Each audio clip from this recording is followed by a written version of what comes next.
그러므로 하늘에 있는 것들의 모형은 이런 것들로서 정결하게 할 필요가 있었으나 하늘에 있는 그것들은 이런 것들보다 더 좋은 제물로 할지니라.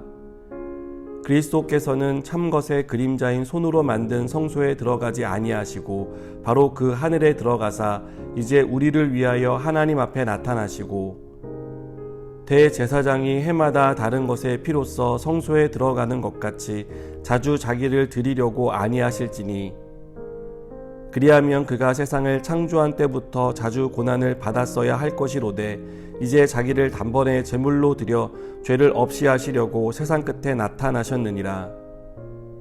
한번 죽는 것은 사람에게 정해진 것이요 그 후에는 심판이 있으리니 이와 같이 그리스도도 많은 사람의 죄를 담당하시려고 단번에 들이신 바 되셨고 구원에 이르게 하기 위하여 죄와 상관없이 자기를 바라는 자들에게 두 번째 나타나시리라.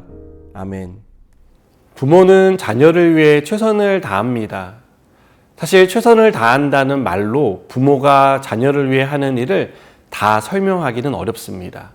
할 수 있는 모든 것을 다 하고 그 이상을 요구받는다고 해도 다 하려는 마음을 가진 것이 부모이기 때문입니다.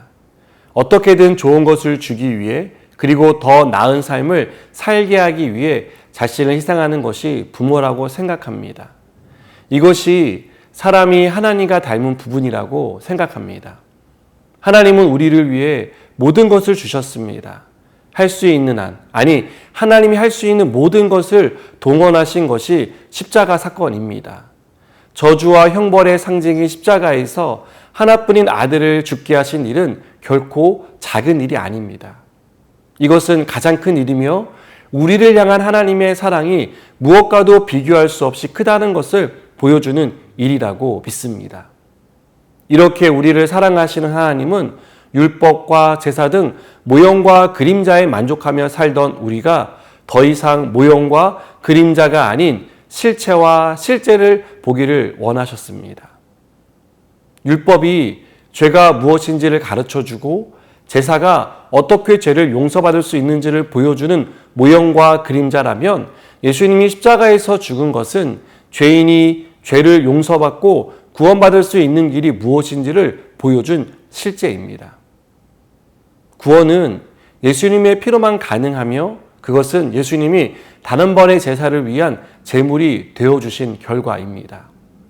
그리고 예수님이 이렇게 단 한 번의 제사를 위해 피를 흘리신 이유는 바로 우리를 위해서입니다. 예수님은 자기 죄로 죽은 게 아닙니다. 죄 없는 예수님이 죽은 이유는 우리의 죄를 위해, 우리를 위해 제물이 되기로 선택하신 결과였습니다. 여러분, 모든 사람은 죽습니다. 이 죽음을 피할 수 있는 사람은 없습니다. 그리고 죽음은 죽음으로 끝나지 않습니다. 반드시 죽음 이후에 심판이 기다리고 있습니다. 모든 사람이 하나님의 심판대 앞에 서게 될 것입니다. 이 심판대 앞에서 구원을 받을 수 있는 유일한 방법은 예수님의 피입니다. 예수님의 피로만 구원을 받을 수 있습니다. 그래서 예수님은 하나님의 심판대 앞에 서게 될 우리를 영벌이 아닌 영생의 삶으로 이끌기 위해 자기의 몸을 버려 십자가에서 죽으신 것입니다. 우리가 구원을 받았다는 사실과 우리가 영생을 소유했다는 사실은 모두 우리를 위해 피를 흘리신 주님의 사랑이 있었기에 가능한 일입니다. 여러분, 우리는 값싼 은혜를 받은 사람이 아닙니다. 우리의 노력으로 구원을 쟁취한 것이 아닙니다. 우리를 사랑하시는 주님이 우리를 위해 죽으심으로 구원받았습니다. 그 어떤 값비싼 보석과도 비교할 수 없는 가장 비싼 은혜를 선물로 받았다는 것을 믿으시기 바랍니다. 이런 은혜를 받은 우리를 하나님은 자녀로 삼아주셨습니다. 그리고 여전히 우리를 사랑하시고 우리를 끝까지 인도해 주실 것입니다.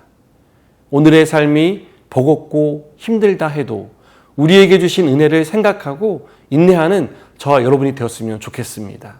그리고 우리를 끝까지 은혜로 인도해 주실 하나님을 기대하는 믿음으로 승리하는 우리 모두가 되기를 바랍니다.